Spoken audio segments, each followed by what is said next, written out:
অসুবিধা হবে। এটা নারায়ণগঞ্জের জনসাধারণ, নারায়ণগঞ্জের নাগরিকরা তাদের দেয়ালে পিঠ থেকে গেছে।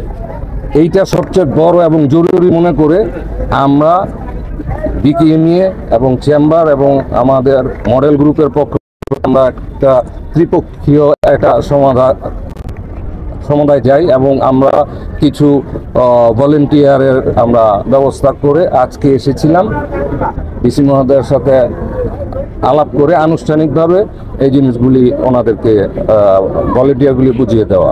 তো আমরা মনে করি এটার একটা পরিবর্তন হবে এবং নারায়ণগঞ্জের মানুষের দুর্ভোগ কমবে এবং আগামীতে এরপরে আরও কিছু নাগরিক সমস্যা আছে, ওই একটার পর একটা আমরা এটার পাশে থাকবো এবং আমি আশা করি চেম্বার এবং বিকেএমইএ আমাদের পাশে থাকবে এবং আরও যারা ব্যবসায়ীরা আছেন এবং সুশীল সমাজ আছেন এবং যারা আপনার যারা তরুণ আছেন এবং যারা প্রবীণ আছেন তাদেরকে সবাইকে নিয়ে আমরা একটা মানে সুন্দর নারায়ণগঞ্জ মানে পাওয়ার স্বপ্ন দেখি।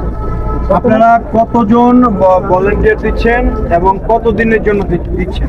আপনারা দেখেন ইতিমধ্যে 200 স্কাউট কিন্তু অনবোর্ড হয়েছে এবং আজকেই, এবং আমরা আমাদের পক্ষ থেকে বিকেএমই এবং আমরা মডেল গ্রুপ এবং চেম্বার কিন্তু 20 জনকে এখানে অ্যাকোমোডেট করলাম।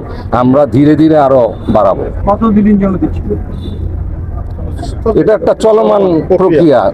যখন এখানে আসলে নাগরিকদেরও সচেতন হতে হবে, তাদেরকেও আসলে আগে আসতে হবে। দেখেন জেলা প্রশাসক মহোদয় একটা কথা বলেছেন, আমরা নারায়ণগঞ্জের মানুষ, আমাদেরকে আসলে আমাদের শহরটার দায়িত্ব আমাদেরকেও নিতে হবে।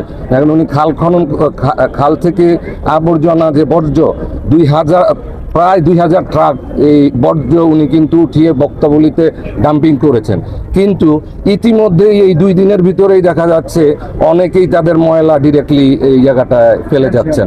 সো আমার শহর আমাদেরকেই একটু এগিয়ে আসতে হবে। সচেতনতা আমার সচেতনতা আমারই করতে হবে, সচেতন হতে হবে সবার আগে আমাকে। তো এই জিনিসটা যাতে আমরা মানে এটা আপনাদের মাধ্যমে নাগরিকদের কাছে একটা বার্তা পৌঁছে দিতে চাই যে আপনার শহর আপনি দায়িত্ব নেন, আমরাও আছি পাশে, এরকম।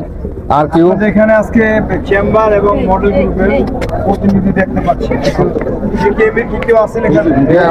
আমার senior vice president Sohel Sarwar, হ্যাঁ ঠিক আছে।